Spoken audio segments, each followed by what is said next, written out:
Vai começar mais um JFcast, o podcast da Justiça Federal da Bahia.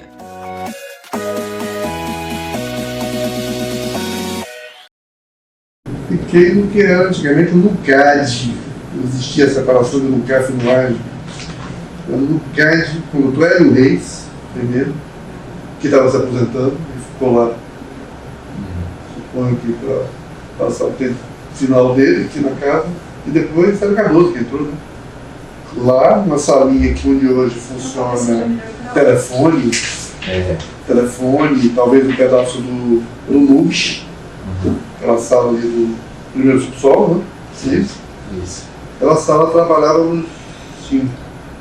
Hélio Reis, eu, Claudinha Meirelles, Márcia, que já foi embora há muitos anos para terminar o trabalho, e um menino chamado, que foi embora, auditor do Estado. Exatamente. Fui aqui em 92, fui em 92, tomei posse em agosto de 92, porque adiei a posse. Todo mundo em geral tomou posse um pouquinho antes, em junho e julho, né? Eu tomei em agosto porque adiei a posse, porque estava fazendo um acordo para minha saída da Bahia Tursa. Eu tinha 3 processos com a Bahia Tursa, abri mão de 2, recebi um dinheiro e vim para cá. Isso me perguntou Beth Massoquete, do Recursos Humanos, na entrevista que se fazia, né, normalmente, se fazia até hoje, aqueles que entram, né? Quem me entrevistou aqui foi Beth Massoquete, uma entrevista absolutamente enlouquecida, porque, além de Beth, participou da entrevista a Elzinha Matos, que era funcionária da casa, foi embora há muitos anos, amicíssima do meu amigo Marcos Augusto ali, Elzinha Matos, filha de Florivaldo Matos, pessoa que eu adoro, e Elzinha esculhambava na entrevista, brincava, dizia coisas e tal. Mas Beth Massoquete me perguntou, quando eu narrei o que eu fazia na Bahia Tursa, antes um pouco de vir para aqui. Na verdade, o que eu estava fazendo na Bahia Tursa antes de vir para aqui era delicioso. Eu trabalhava com estudos de mercado internacional a partir do anuário da Organização Mundial de Turismo. Então, eu acertava com o meu gerente o tempo que eu ia gastar para fazer o estudo e as etapas. Então, ninguém me controlava, eu podia fazer o que eu quisesse. Eu trabalhava no tempo e acabou, entregava o meu serviço. Então, eu não adorava fazer isso. Por que eu vim para aqui? Por dinheiro. Obviamente, aqui se pagava 2,5 vezes quando eu entrei aqui, mais do que eu ganhava na Bahia Tursa. Logo depois, entre 92 e 97, o salário foi diminuindo um pouquinho, perdendo substância. Não é isso? Eu me lembro de uma grande amiga minha que disse: você é Átila, onde pisa não nasce grama. Então, na verdade, o salário ia se corroendo ao longo do tempo. Depois, em 97, aí todos nós sabemos disso, são servidores da casa, o salário foi por terra, né? Deu uma subida monstruosa, todo mundo foi questão de carreira e tal, não sei o quê. Foi assim. As primeiras impressões minhas foram complicadas, né? Eu trabalhava num lugar, Jéssica trabalhou lá também, um lugar onde a informalidade é permanente. Não há uma hierarquia forte demais, você se entende com os diretores, com o presidente da empresa, numa boa, sem problema nenhum, né? Era uma área onde tinha muita gente criativa, teve extraordinários trabalhos nessa área criativa, uma revista extraordinária, como a Viva Bahia, né? Então você tinha um lugar, um ambiente muito mais solto do que isso aqui. Quando eu cheguei aqui, vim tomar posse, cheguei aqui cedo para tomar posse, tomei posse final da tarde, porque a tarde inteira sentado aguardando a posse, tomei posse sozinho, porque a dia posse, tomei posse sozinho, eu, Mariano Carmo, Cléa e o Dr. Hilton Queiroz, que encerrou o seu discurso com a famosa frase dele, que ele gostava de usar, né? Para o bom servidor, a Justiça Federal é uma mãe, para os bons servidores, porta da rua, é serventia da casa. Na época eu estava sem carro, meu filho tinha batido um carro nele, acabou o carro, então eu peguei um buzu que atravessava a cidade, ia lá no Campo Grande, fazia uma volta enorme na cidade, e eu olhava o território, olhava a cidade e tal, e achava assim: onde você é na rua Seu Jack, cara? Você sai de um lugar como a Bahia Tursa, vai para um lugar desse, que vai ganhar mais, mas você vai sofrer, né, nessa história. E foram 2 anos, na verdade, de 92 até 94, foram anos muito difíceis para mim, pessoalmente, porque a justiça era realmente muito formal. Eu me lembro de aqueles encontros com Léa, Yolanda, Beth e tal, faziam quando a gente entrava, né? Tinha as palestras. E eu me lembro que uma das orientações que a gente recebia naquela época é que quando o magistrado entrasse em sua sala, você tinha que se levantar. Né? Eu recebi essa informação. E para mim é um negócio complicado. Né? Hoje já não precisa nada disso, né? Já passou o tempo. Mas naquela época, então, era para mim uma coisa muito estranha. Né? Aqui. Eu me lembro que minha mulher dizia assim: saia disso, saia daí, vá embora, não fique. Né? E eu segurei a onda, por necessidade também. Aí cumpri até 94 um drama de 2 anos muito difíceis para mim aqui. Um pedaço disso de agosto de 92 a maio de 93, para ser exato, mais ou menos esse período, gasto no LUCAD. Depois, Maria do Carmo me salvou, me tirou do LUCAD e me levou para a SEMAD para trabalhar com PET. Né?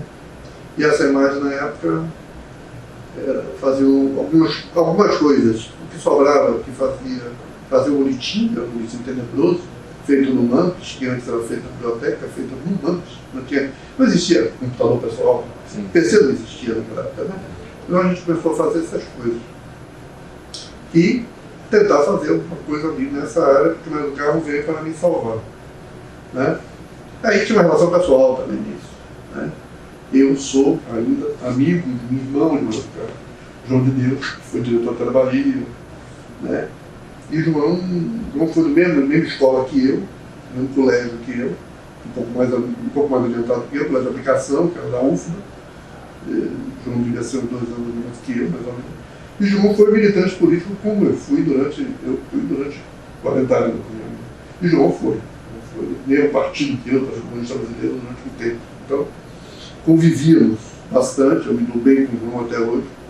E o Maria do Carmo soube que eu era amigo de João e tal, e aí vivia, me encontrava nos corredores, conversava, e começou a sentir que eu estava meio frustradinho. Aí me tirou, me levou para o Senado. E isso ficou até 94 com esse estilo. 95, eu passo a fiz um curso na UFBA, um curso de extensão na UFBA, de gestão para a qualidade total. Curso de 160 horas, 200 horas, por aí, assim, que a UFBA oferecia. Esse curso foi pago pela Justiça, a doutora Neuza, era diretora do Foro, com o compromisso meu de que a contrapartida deveria ser a criação de um grupo aqui voltado para a gestão para a qualidade. Juntar pessoas para que elas tomassem conhecimento do material que eu estava recebendo do curso, dos textos, das discussões, etc. Isso criou um grupo grande aqui. Um grupo grande. Eu tenho esse grupo todo anotado em algum canto. E esse grupo reuniu por N vezes discutindo esses textos. Ao final disso se produziu um texto que se chama Quadro Total do Serviço Público. Esse texto já era produto de 5 pessoas que resultaram desse grupo maior. Nessas 5 pessoas estávamos eu, Gésner, Dete, Cléia e Reinaldo, se não me engano. Né? Produzimos esse documento. E esse caminho de qualidade total é que me abriu espaço na Justiça com o trabalho. Esse trabalho começa a se desenvolver, aí eu tenho anotado em algum canto por aqui, né? Mas ele começa a se desenvolver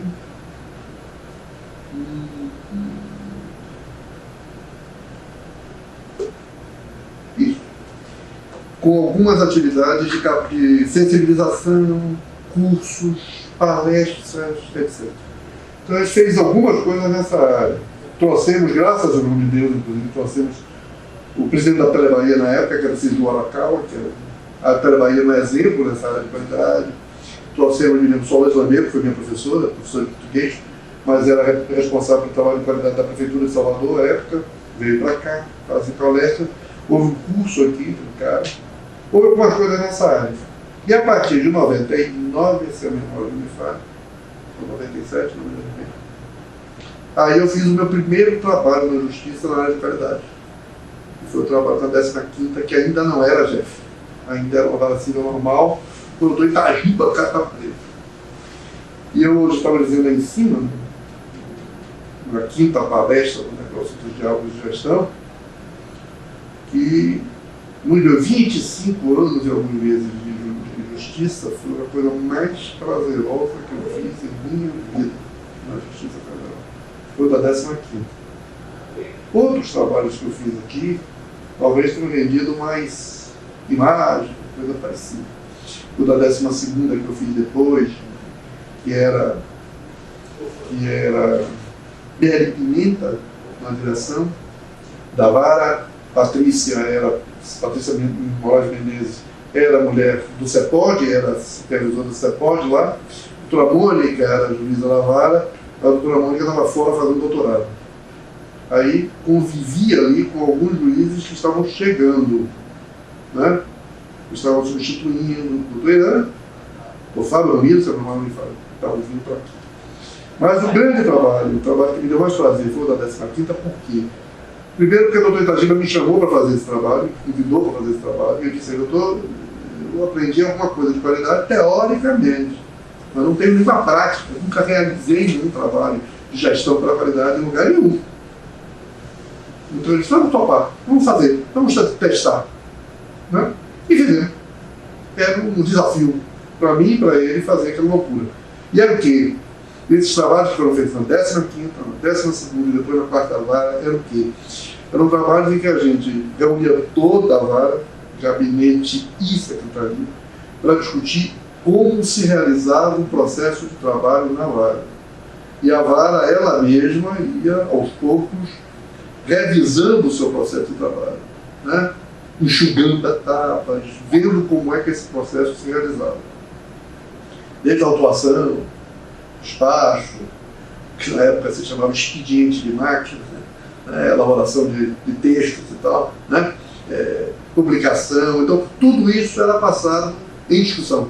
Ou seja, aquele que realizava o trabalho, narrava o seu trabalho, seus colegas, e o que eu chamava de o olho ignorante de fora, que era o meu, de Tatiana, que trabalhou comigo durante um tempo, esse olho de quem não vivia a vara, jamais viveria a vara, esse olho crítico de fora, também na burrice, na ignorância, ia forçando coisas para explicar e as pessoas explicando. Por que esse trabalho foi legal? Primeiro que foi uma experiência, na minha opinião, boa no sentido da descrição das atividades. As pessoas foram muito receptivas e muito generosas nas suas exposições.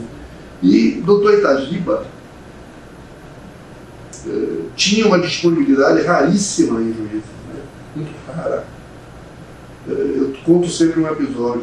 Essas reuniões nossas eram feitas no auditório, de manhã, horário, portanto, fora do expediente, que naquela época era só detalhe. Eram feitas de manhã. Ele participou de todas as reuniões, não eram poucas, era coisa de 20 reuniões. Né? Ele participou de todas. Né? E em determinado momento, eu me lembro de uma cena em que uma pessoa do gabinete dele, Patrícia Pimenta, teve uma posição, defendeu uma posição na reunião e ele defendeu uma posição oposta. Os dois, portanto, entraram em divergência. E ele, dia seguinte, ou 2 dias depois, reconheceu que a posição de Patrícia era melhor que a dele. Que ele estava errado, ela estava certa. Isso é raro. Raro, mas muita gente, e muito mais raro ainda no juiz. Então foi um trabalho legal nesse sentido. Nós tivemos um comitê lá dentro da vara, né? Um comitê com representação de secretaria e gabinete. Então esse comitê fez 2 momentos de avaliação do trabalho da vara. Aí com que? Aí a gente fazia essa avaliação com base na movimentação dos processos. Ou seja, qual é o tempo de tramitação de cada uma ou de cada etapa do processo. Então, da autuação ao despacho, disso para aquilo, daquilo para aquilo. Então, você ia definindo movimentações e tempo de tramitação. Isso ao longo do ano. E, ao mesmo tempo, tentando encontrar formas críticas e formas de superação daquilo. Isso foi feito na 15ª, eu acho que, para mim, um prazer enorme. A 15ª gerou manuais de rotina das sessões, muito bom. Um deles eu cito como um trabalho exemplar, que é o trabalho que Claudinha fez. Claudinha era supervisora do CEPIC, lá da seção de informação, né, de atendimento, e ela fez um manual de atendimento que é uma perfeição. Eu acho uma perfeição. Claro que é um negócio feito no ano 2000, no ano 99, por aí. Claro que o tempo mudou, a informática foi comendo etapas, etc. Mas o que é exemplar nesse trabalho de Claudinha, que eu estava outro dia destacando um encontro desse que a gente fez agora de diálogo de gestão, quando Zacarias e Gilvan apresentaram o trabalho, uma palestra deles sobre gestão de risco, e eu estava dizendo que Claudinha fez um manual de atendimento em que ela definia o que ela fazia, como fazia. Então, atendimento no balcão, advogados, procuradores, advogados, partes, etc. Então, ela dizia como é que esse atendimento era feito. Eu faço isso. Aí ela botava um item chamado cuidados. E esses cuidados eram que ela deveria estar atenta, super atenta, para não cometer algum deslize. Ou seja, eu não posso receber uma petição que não seja assinada. Eu não posso receber uma petição nessas condições, entendeu? Então, isso era o quê? Isso era risco. Certo? E ela o que fazia? Ela tomava determinadas medidas, certo? Que é o que se chama de controle interno. Ela faz um controle interno sobre aquilo que ela está realizando. Ou seja, algo que está hoje vai entrar, a partir do ano que vem entra pesadíssimo na justiça, ou seja, a necessidade de que cada seção faça seus controles em cima de seus riscos das atividades que realiza. Né? Então esse trabalho da 12ª foi um trabalho muito bom para mim, realmente, um prazer enorme. O da 12ª foi um trabalho muito bom, mas ele foi muito concentrado. O que era o trabalho da 12ª? A 12ª partiu, nos chamou para fazer o trabalho por conta de que havia um volume muito grande de ações de FGTS na vara. Né? Só que as ações de FGTS não eram um privilégio da 12ª. As varas civis em geral tinham muitos processos de FGTS.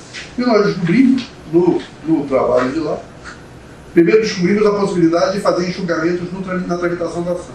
Segundo, descobrimos que a FGTS não era um problema no trabalho, era uma solução do trabalho. Porque a maioria esmagadora das decisões, a maioria esmagadora das sentenças em relação à FGTS existia. Então, isso passou do gabinete, dos assessores de gabinete, para os estagiários. E os estagiários, a partir de determinado momento, começaram a ficar de saco cheio de fazer aquilo, porque aquilo era ficção. Então, eu não aprendia nada, só ficava fazendo aquela mesma sentença que só mudava autor e mais nada. Então, esse trabalho não foi um trabalho engrandecedor, apesar de que muitas coisas que foram feitas nesse trabalho da 12ª foram legais no sentido de que você pôde identificar digamos, etapas necessárias do trabalho com muita intensidade. E com muita base. Tá? Não adiantava alguém dizer, eu trabalho muito, eu faço 300 coisas e tal, quando você tinha informação do sistema processual que negava isso. Então não adiantava alguém dizer, eu faço 3.000 publicações e tal. Você tinha exatamente, diariamente, quantas publicações você fazia. Então você tinha esse dado, e esse dado era posto na mesa, e as pessoas iam refletindo sobre isso. Então, um bom trabalho, nos rendeu uma ida para Florianópolis, uma amostra de qualidade que houve em Florianópolis, uma amostra de qualidade do judiciário, e eu fui e fiz essa apresentação do trabalho lá, que existe até hoje, né, o trabalho. Depois fizemos esse trabalho também na 4ª vara, aí com duas frentes de trabalho, na verdade. Uma frente de trabalho voltada para isso, para processo de trabalho, né? E um segundo, no sentido de, se chama normalmente de adequação do quadro de trabalho da vara. Ou seja, o que cada um faz, como pode melhorar, enfim. Quem estava à frente da 4ª? 4ª era Zé. Não, o juiz. Do Salomão. Então, muita coisa mudou, eu acho, ali naquela época, mas depois as coisas voltaram mais ou menos para o seu espaço normal. Né? Esse trabalho de qualidade foram durante uma fase da minha vida na semana, foram a marca do trabalho que a gente fez. Né? Na sequência, a gente fez um trabalho parecido com isso, mas limitadinho, na área administrativa, que foi o trabalho de otimização de compra. Aí a gente sentou todo mundo que se envolvia com compra, os diversos núcleos, as diversas ações, e fomos construindo conjuntamente as etapas. Então isso gerou manuais, que existem até hoje, evidentemente totalmente defasados, né? A vida mudou toda, Mas foi um trabalho de construção dessa otimização de compras, que era, digamos, uma aplicação de gestão pela qualidade na área administrativa. Na sequência, aí, essa parte da otimização de compras e uma parte seguinte, a gente mexeu mais com a administrativa do que qualquer outra coisa. Por quê? Porque encolheu um pouco essa oferta das varas. Não adiantava você meter o pé na porta da vara. Né? Era preciso que a vara quisesse fazer um trabalho desse tipo. O que é um trabalho desse tipo? É um trabalho de repensar o trabalho que faz. Né? Então a gente seguiu aí fazendo duas coisas na área administrativa. Uma é essa, da otimização de compras, que gerou alguns manuais, manual voltado para a tomada de preço, para concorrência, para Covid, diversas. E uma segunda coisa que a gente fez, que era a coisa que normalmente se chama de qualidade, de relação cliente-fornecedor. Que a gente fez no prédio, aqui na sede, e fez no GEF. O que é isso? Era, na verdade, ver aqueles que são nossos principais fornecedores de serviço na casa, ZEC, Buquiju, alguns que são basicamente nossos prestadores maiores de serviço internamente, e verificar, sobretudo com as varas e com os núcleos que recebem esses serviços, a crítica que tinham em relação ao serviço prestado. Então, isso construiu uma série de sugestões para a melhoria do trabalho. Isso foi feito aqui na sede e foi feito no GEF. Né? Aí você tinha observações críticas em relação à distribuição, por exemplo, ou em relação à limpeza de prédio, ou em relação à informática, enfim. Né? Você tinha um estágio disso. Sobretudo, essa relação com o cliente-fornecedor, nós fizemos a gestão do Dr. Salomão. Que eu, de brincadeira a sério, digo que foi o momento em que a SEMAD, Seção de Moderação Administrativa, foi mais considerada, a SEMAD. Eu, pessoalmente, tive momentos. Aí, outras coisas, né? Por outras razões. Então, eu fiz o caminhão de licitações na época da doutora Mônica, presidia a comissão de licitação. Eu fui vice, né? Vice-secário na gestão do Dr. Carlos, né? E, a partir do Dr. Carlos, inclusive, eu passei a participar de praticamente todas as reuniões, pequenos intervalos, graças a Deus, de reuniões dos diretores de lucro. E aí, o que mais? Quer dizer, aí eu já caí no planejamento. A partir de 2009, sobretudo, já entro na área de planejamento. Aí você tem dois momentos bem diferentes. O momento de 2009, que é o momento do primeiro ciclo, que eles chamam de primeiro ciclo de planejamento estratégico, que é uma loucura, um planejamento absolutamente enlouquecido, em que cada tribunal, cada sessão ia acrescendo indicadores, acrescendo objetivos, acrescendo isso, acrescendo aquilo, e virou uma coisa irrealizável. Né? Ao mesmo tempo, o que tinha de positivo nisso era que as SEMADs, entre si e o tribunal, se entenderam durante longo tempo. Realizaram quase 30 videoconferências durante aquele ano. Então, foi uma coisa meio enlouquecedora, mas isso foi feito e, na verdade, virou mais problema do que solução. Só a partir de 2013, né? É que você passa a ter um processo de planejamento com o pé mais no chão, com objetivos mais claros, que é com definição de metas, com o CNJ comandando tudo, né? Com o julgamento dos indicadores, que vai dar no plano que tem hoje, que era 2015, 2020. Então, esses são os momentos principais de minha atividade aqui. Irrealizável não, não acho que ele seja realizável não, ele tem possibilidade de realização. Eu estava dizendo um instante aí em cima, na palestra de Cláudio, de sustentabilidade, que Fabrício também fez uma pequena participação inicial sobre a gestão de risco, que acabou de chegar no curso de gestão de risco, né? Eu estava dizendo aí em cima que nós estamos no momento, Fabrício começou a conversa dele hoje em cima dizendo isso, que de 2017 para 2018 vai haver uma grande mudança, e é verdade. Ou seja, essa coisa do planejamento estratégico, essa coisa de gestão de processo de trabalho, gestão de projetos, isso que foi o conteúdo do diálogo de gestão de risco, sustentabilidade, isso entrou na casa. Os diálogos de gestão, contaram com a participação de mais de 40 pessoas. Todas as sessões tinham mais de 40 pessoas. Certo? 50, 54. Eu tenho essa lista lá em cima. Então, o que é que aconteceu? Não só essas pessoas participaram, foram convocadas para participar, né? Mas elas participaram efetivamente. Os debates acaloradésimos, né? Debates para valer, né? Divergências grandes nessas discussões, né? O que é bom. Quando está no outro, é uma miséria. Ninguém diz nada, mas todo mundo volta, é só por aqui. Não é isso? Não era só por aqui. As pessoas entraram, houve discussões boas, envolvendo o pessoal do NUBIS, envolvendo os meninos da engenharia, envolvendo o pessoal do CAF, houve discussões boas lá, entendeu? E eu acho que o clima é favorável. O tribunal, por sua vez, está mudando também para esse tipo de enfoque. Então, eu acho que os objetivos que estão ali colocados, as metas que estão ali colocadas, não serão realizadas, não. Elas vão avançar, podem avançar bastante. E acho que haverá uma mudança de cultura entre nós, né? E considerar que a coisa do planejamento não é um papel a mais, é um guia mesmo, né? Para que você, a partir dele, estabeleça quais são as suas prioridades. A doutora Cláudia passa a integrar o Comitê Geral, o Comitê do Tribunal, no ano que vem. Ela só pega um pedaço, você vai para um pedacinho, porque ela sai em julho.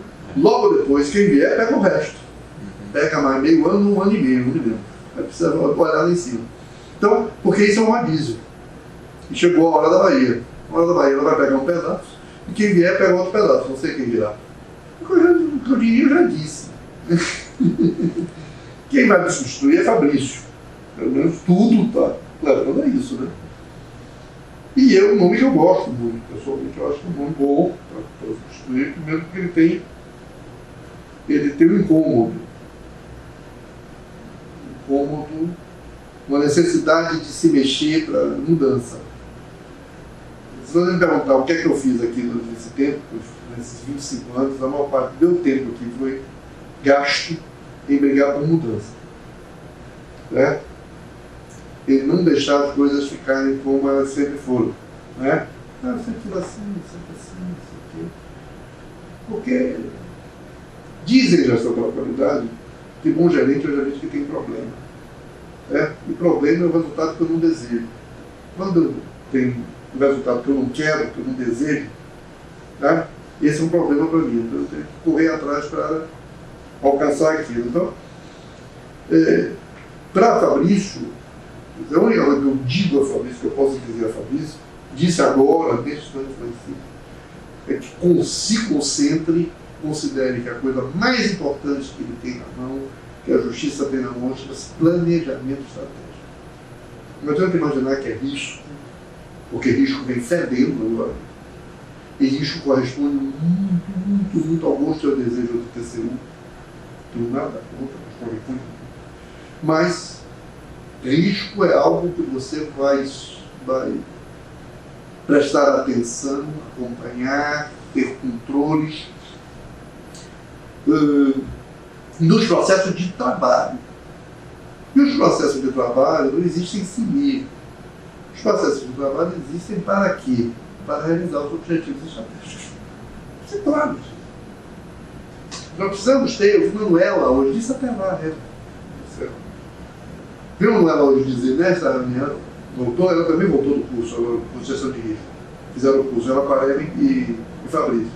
Ela dizer, eu fiz uma ampliação do que ela disse, mas ela dizer que, neste momento, nós precisamos nos concentrar em capacitação e treinamento nessa área de risco, ela dizia. Eu ampliei, não é de risco, é mais do que risco, é de planejamento estratégico, processo de trabalho, projeto. Você vai ter que capacitar um grupo pequeno de pessoas, porque ninguém precisa ser um especialista nisso, mas alguns precisam. Alguns precisam. Você precisa ter um grupo, não pode ser um cara só. O cara morre na esquina.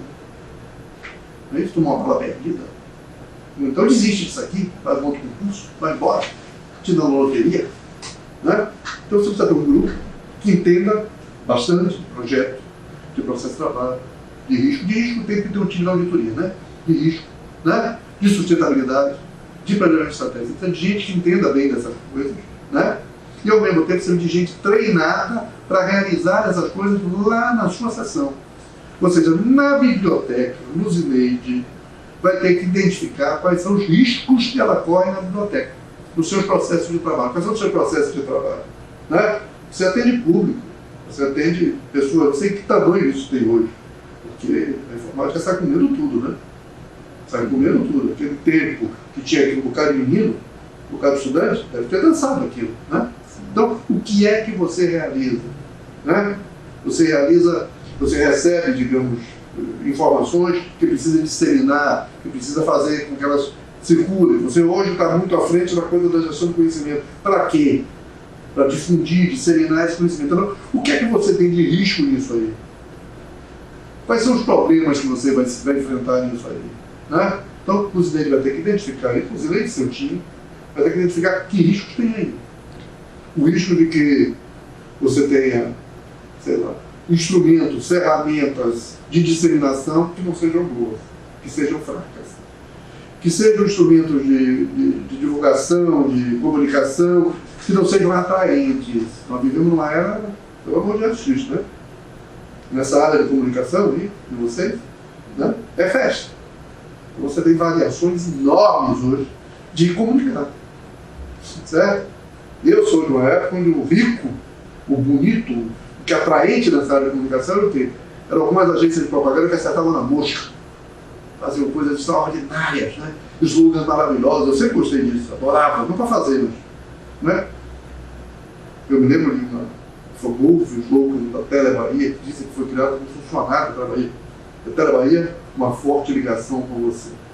A ideia de ligação, da forte ligação. Então, são slogans extraordinários. Duda fez coisas aqui, Duda Mendonça fez coisas aqui extraordinárias. Então, essa coisa da comunicação hoje, cada vez mais, é uma coisa sofisticada, uma coisa, né, que precisa atrair. Precisa atrair. Por um lado, você precisa de comunicação hoje que tenha substância, né? Vou dar um exemplo aqui, mas é que eu gosto, pessoalmente. Uma revista que circula no Brasil, uma revista Piauí. São enormes artigos, gigantescos artigos de 20 páginas. Mas tem substância. Você vai ler, tem substância. Vários deles têm substância. Alguns ficaram em curva um pouco, né? Mas tem substância. Ao mesmo tempo, todos nós, aposto que todos nós frequentamos diariamente, blogs, sites, para quê? Para dar uma bisoiada naquilo. Eu dou uma olhada geral. Você abre o UOL, aí você olha aquela manchetinha ali, botando docs puro. Não é isso? Aí você, um docs daquele, um assunto daquele, um negócio qualquer daquele, não interessa. Você vai lá e olha. Mas você tem um panorama do dia. Eu não teve. Temer fez isso, a Luísa fez aquilo. Se você abrir o Bahia Notícias aqui, não é correria, né, que chama o governador? Não sei quem fez isso, a CNB fez aquilo, você tem um panorama do dia. Você entra ou não naquelas coisas, normalmente é drops. Normalmente é drops, já está na folha, drops. Certo? Então, comunicação é importantíssimo. Você vai mexer com isso, vai disseminar isso. E vai ter que ser atraente. Não pode ser chatice. Que ninguém aguenta. Certo? Nós somos velhos aqui, não odeio, que não tem nada com isso. Nós os três aqui que são velhos na casa, minha casa, devem se lembrar das orientações do controle técnico. Lembra? Eram páginas, 2, 3, 4 páginas dentro do processo, estava orientada a vírgula que você tinha que botar no processo. Primeiro que era um texto normativo. Um texto normativo, uma chatice em geral. Né? Uma chatice, artigo tal, artigo qual, não sei o quê. Um plano de ordem.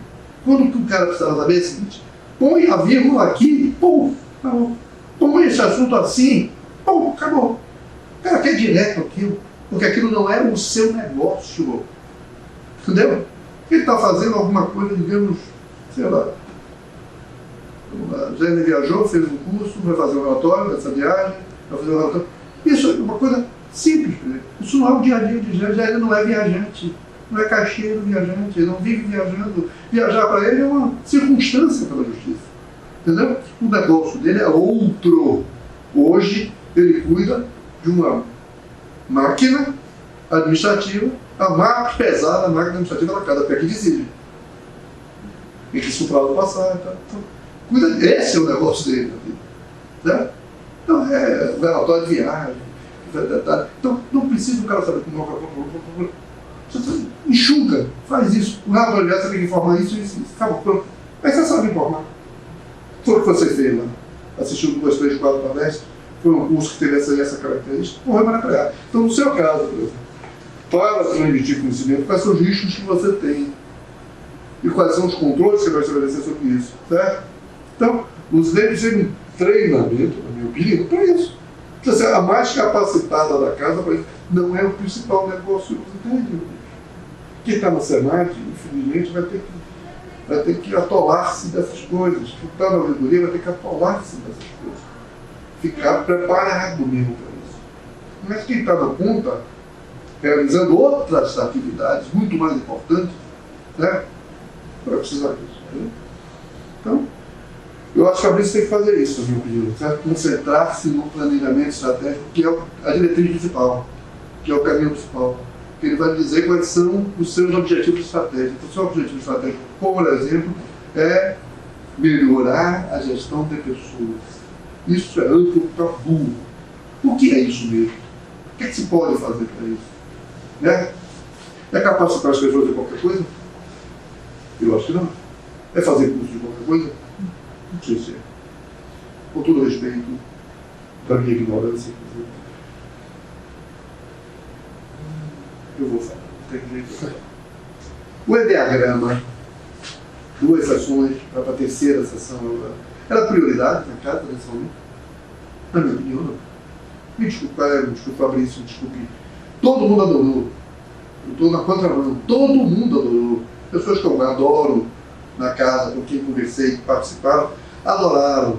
Patrícia adorou, Patrícia Paulás Menezes adorou. Rose adorou, Rose da turma de Cursal adorou. Eliana, que é diretora de Cíntia, adorou. Manuela adorou. Várias pessoas adoraram. Né? Uma coisa. Como minha língua é insuportável, eu disse outro dia, eu peguei Fabrício do lado assim, disse, olha, eu sei que vocês adoram, eu sei que vocês já fizeram isso uma vez, antes já fizeram com vocês. Então vocês querem, né, juntar essas pessoas todas para que elas melhorem do ponto de vista de sua personalidade, de sua psicologia, do seu psique. Não é isso? Deve ser, né? Suponho que eu não entendo outro tipo, não tem? Não entendo nada desse. Eu digo, olha, eu pago para fazer isso. Certo? Eu pago. Pelo plano, eu vou como psicólogo toda semana. Por enquanto, uma vez por semana, vou ter que aumentar, porque a cabeça não está boa. Então, vou ter que aumentar, mas eu vou como psicólogo. Né? Eu vou fazer terapia.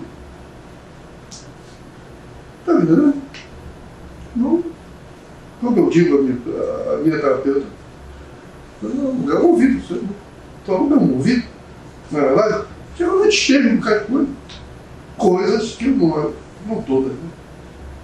Porque tem coisas que você não diz a você, não tomar nos outros. Né? Não tomar para o psicólogo, que diz nada que diz para outras pessoas. Então eu tenho um compromisso que não vai dizer a ninguém. Então você pode dizer, você pode chegar lá e dizer coisas que você. Isso talvez, suponho eu, minha ignorância, que aquilo ali dá um circuito na sua cabeça de pensar a sua vida. Né? Pensar a sua vida. Pensar o que você cometeu, as besteiras que você fez, muitas, as besteiras que você fez, as interrupções que você fez na sua vida, né? Caminhos que se abriram e você não teve coragem de ir. Entendeu? Essa é a forma. E ao mesmo tempo, aprender a lidar com gente. Eu disse isso uma vez a uma diretora que teve problemas sérios em casa, com o seu time, com a vara que ela dirigia.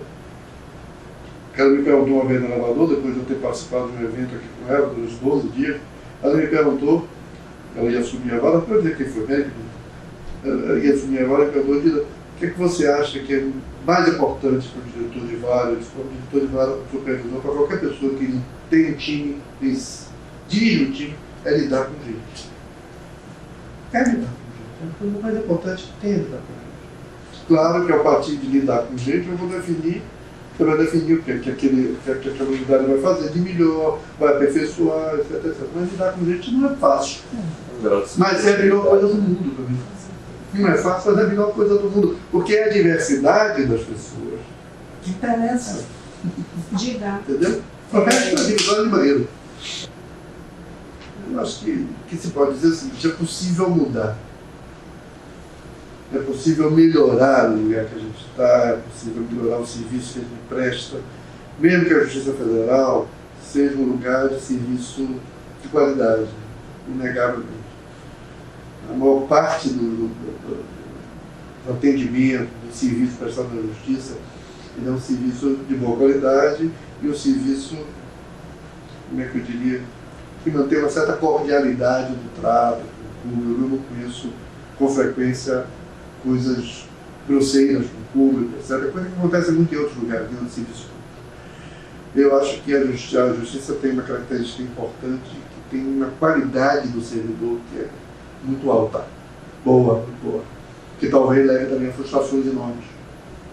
Porque há, provavelmente, muitos servidores na casa que têm uma formação, uma qualidade, uma capacidade de pensar, etc. Muitos furos acima do que faz. O que faz é bem frustrante, eventualmente. Mas eu acho que estamos num tempo bom. Acho que a Justiça deve estar entrando num tempo melhor, num tempo mais favorável à mudança, num tempo mais favorável ao cumprimento de metas, ao atendimento das necessidades da sociedade, que precisa de uma justiça mais célere, mais efetiva, mais acessível, né? E que isso é possível e a gente pode fazer isso, eu acho. Eduardo, você vai deixar saudades. Eu espero que você leve saudades com também. Nós estamos aqui às ordens e a gente agradece muito a sua disponibilidade. Por incrível que pareça, eu não amei nada para minha aposentadoria. Não amei, na verdade. E se eu ainda estivesse dando aula, que eu dei aula durante um tempo, numa faculdade privada e tal, se eu estivesse dando aula, eu já ia embora. Essa é a verdade. Porque a aula é uma coisa extremamente prazerosa para mim. Que é ao contrário do que as pessoas gostam de dizer, mas alguns dizem, né? Diferente, semelhante ao que eu vou dizer, a aula você aprende muito. Como professor você aprende muito. Porque aparentemente aquela garotada que está lá, de uma escola privada, de uma escola de baixa qualidade em geral, você imagina que tem nada para dizer, mentira. Tem questões, tem dúvidas, tem problematizações que você nem sequer pensou e que são importantes. São importantes. Eu tive alunos, tive prazeres enormes no aula. Se eu estivesse dando aula ainda, eu tinha que ir embora.